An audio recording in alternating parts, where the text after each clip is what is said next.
500 plus rated பிளேயர்னால் brilliant move play பண்ண முடியுமா? எஸ், முடியும். நான் பண்ண ஒரு பிரில்லியன்ட் நைட் சாக்ரிஃபைஸ்னால பிளாக் கிங்குக்கு செக்மேட்லேருந்து தப்பிக்கவே முடியாமல் ஆயிடுச்சு. ஜஸ்ட் 24 மூவ்ஸில் செக்மேட் பண்ணி கேமை வின் பண்ணிட்டேன். அப்படி அந்த நைட் சாக்ரிஃபைஸ்னால கேமில் என்ன நடந்ததுன்னு பார்க்கலாம். Let's get into the game. ஓப்பனிங்கில் E4, C6, Knight F3, E6, bishop C4. இங்கே நம்ம பிஷப்பை அட்டாக் பண்ணுறாங்க. ஸோ நம்ம பேக் வந்துட்டோம். Next Knight F6, Knight C3. இது மாதிரி இது வந்து இட்டாலியன் கேம் ஓப்பனிங் விளையாடிருக்கோம். இவங்க ஆப்போனண்ட் வந்து ஃபஸ்ட்டே குயினை வெளியே கொண்டு வந்துட்டாங்க.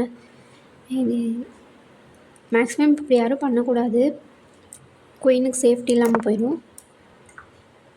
ஸோ நம்மளோட கிங் சேஃப்டிக்காக கேன்சல் பண்ணிட்டோம்.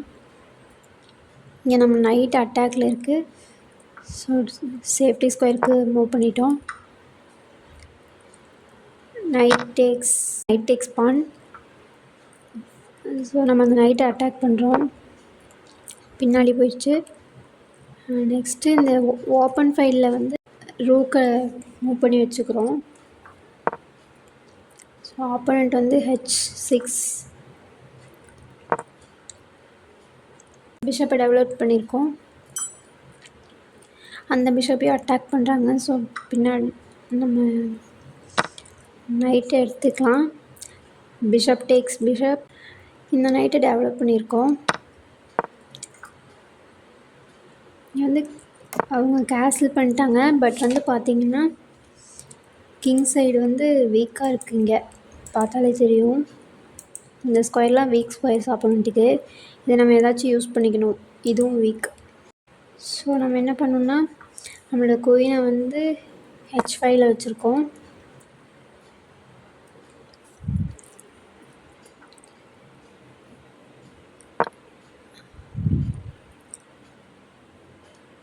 ஆப்போனண்ட் வந்து ஏன் இந்த மூவ் வச்சாங்கன்னு தெரியல. ஸோ நம்ம இந்த நைட்டை பின்னாடி கொண்டு வந்திருக்கோம். எதுக்காகனா நம்மளோட பிஷப்பை வந்து இந்த டயகனலில் வைக்கிறதுக்காக.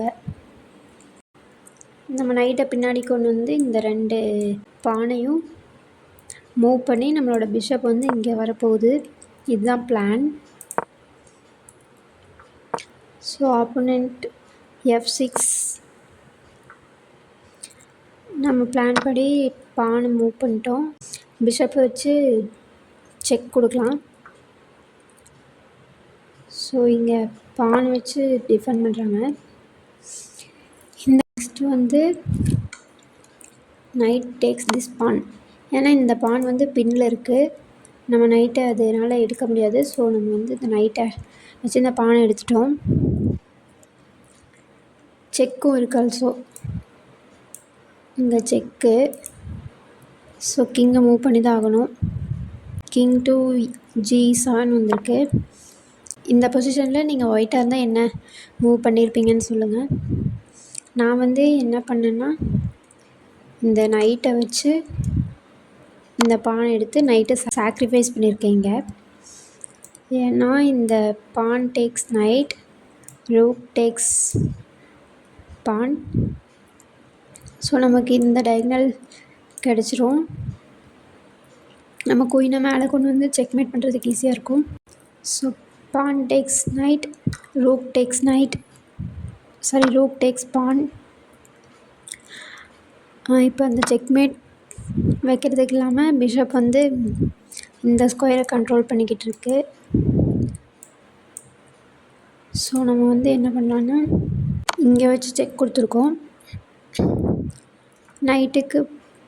கிங் பின்னாடி தான் போகணும் H8 ஸ்கொயருக்கு. இங்கே வந்து நம்ம இந்த ரூக்கை தான் மேலே கொண்டு போயிட்டு இந்த ஸ்கொயர்ஸ் கண்ட்ரோல் ஆனதுக்கப்புறம் நம்ம நைட்டு கிங்கை வச்சு இங்கே வச்சு செக்மேட் பண்ண போகிறோம். ஸோ மேலே கொண்டு போயிட்டோம். இது வந்து ரூக் நம்மளோட குயினை அட்டாக் பண்ணுற மாதிரி இருக்குது. பட் நம்ம குயினை இங்கே வச்சோம்னா செக் மேட்டு. பட் இதையும் நான் பார்க்காம என்ன பண்ணியிருக்கேன்னா குயினை வந்து F6 வச்சு செக் வச்சுட்டு அதை ரூக்கால் பிளாக் பண்ணதுக்கப்புறம் ரூக் நம்ம வின் பண்ணிவிட்டு அதுக்கப்புறம் செக்மேட் பண்ணியிருக்கேன்.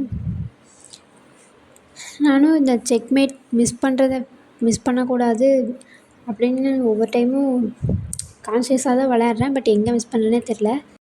ஸோ இந்த வீடியோவில் ஏதாச்சும் யூஸ்ஃபுல்லாக இருக்கும்னு நினைக்கிறேன் உங்களுக்கு.